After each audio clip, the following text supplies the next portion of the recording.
Hi, my name is Rebecca Jefferson, and this is my final project for Labor Relations at Liberty University. Today I will be discussing the case of John Arnett, who's a truck driver for Saga Food Services. If you will go ahead and continue on to the slide labeled Intro. John Arnett, a truck driver for Saga Food Services, has a collective bargaining agreement. For those of you who do not know what a collective bargaining agreement is, it is a contract resulting after the collective bargaining process where the provisions are written down and bound into a legally enforceable collective bargaining agreement. Now, Arnett works Tuesday through Friday, with Saturday, Sunday, and Monday as his weekends.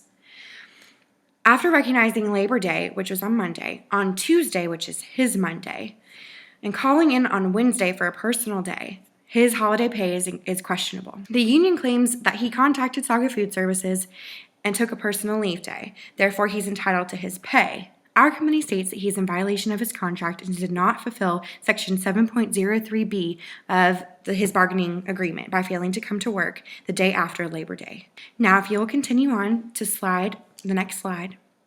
As the Director of Human Resources for Saga Food Services, my job duty includes industrial relations responsibilities.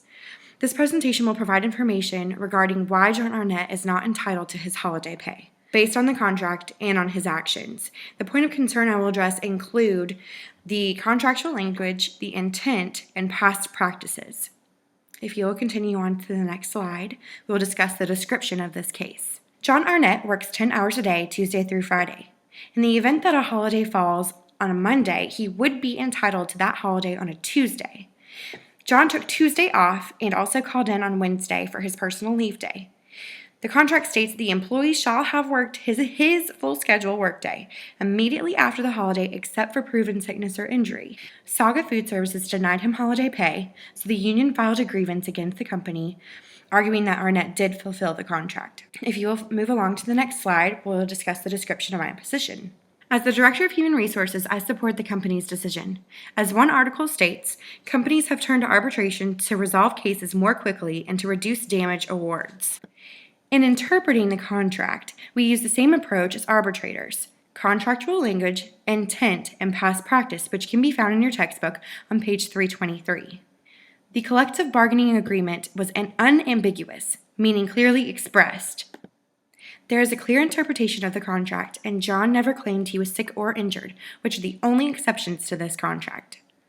Now, if you will move on to the next slide, labeled contractual language. In looking at contractual language, arbitrators try to use ordinary and popular meanings of words and place more weight on specific clauses rather than on general ones. Section 7.03 of Article 7 provides specific guidelines for holiday pay. John Arnett chose to not come into work the Wednesday immediately following Labor Day. It is clear that he is in violation of his contract. As one article states, the lesson here is that the more clear the language, the less likely there will be disputes like this, which seem to shift all the burden to the employer. In our case, the language was clear, but in other cases, it is very important that the collective bargaining agreement have contractual language that is unambiguous. It is now time to continue to the slide labeled intent. In determining the intent, we must answer the question, what meaning did the parties intend when negotiating a clause? In this case, in order to prevent staffing issues, employees are required to work the day before and the day after a holiday. While the contract does say that the shift manager can waive the rule in advance of the holiday, John Arnett waited until the day after the holiday to advise the supervisor that he would not be coming into work. This rule is in place to ensure proper preparation for staffing. Now we will continue on to the next slide labeled past practices. Past practice is important in determining how to interpret contract clauses. This can be found on page 323 of our textbook. We can only assume that Saga Food Services has treated employees such as John with situations such as this in the same manner in which we are handling John's situation today. Communication between management and employees is key.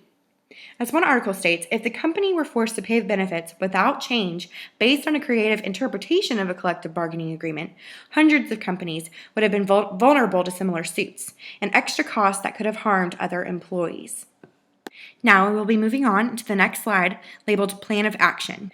Though our decision is not in favor of John Arnett, we will not be firing him.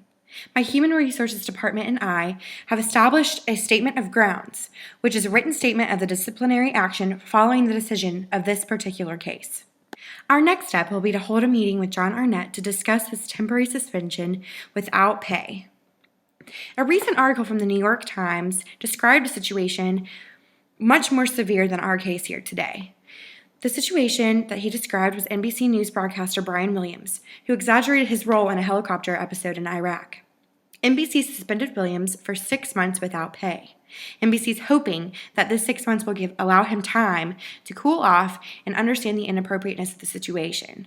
While Arnett's situation is not as severe as Williams, we as in a human resources department decided to give Arnett a 1-week suspension without pay. The final thing we must do is inform the employee of our decision and provide a right of appeal. Instead of terminating John, we will use him as an example to other employees. This will show his colleagues that we are willing to discuss these issues, such as holiday pay, and hold employees accountable to their contracts and agreements. We don't want to lose our hardworking employees. Now we'll be moving on to our final slide labeled Conclusion. In conclusion, I value our hardworking employees, and I will work with them to understand their benefits and their rights. Our textbook states that grievance procedures provide fair, orderly, and efficient methods of resolving rights disputes. We found this true as we successfully completed the grievance procedure and was able to show John our reasoning for not paying him holiday pay. The textbook also states that employers benefit from an institutionalized system of conflict resolution that avoids strikes and other disruptions. Thus, discipline and grievance policy procedures go hand in hand in the way of progress for our organization. I believe this will help enable the workers of our company to create a conducive and comfortable work environment. I appreciate you watching my presentation and hope you enjoyed it. Thank you so much.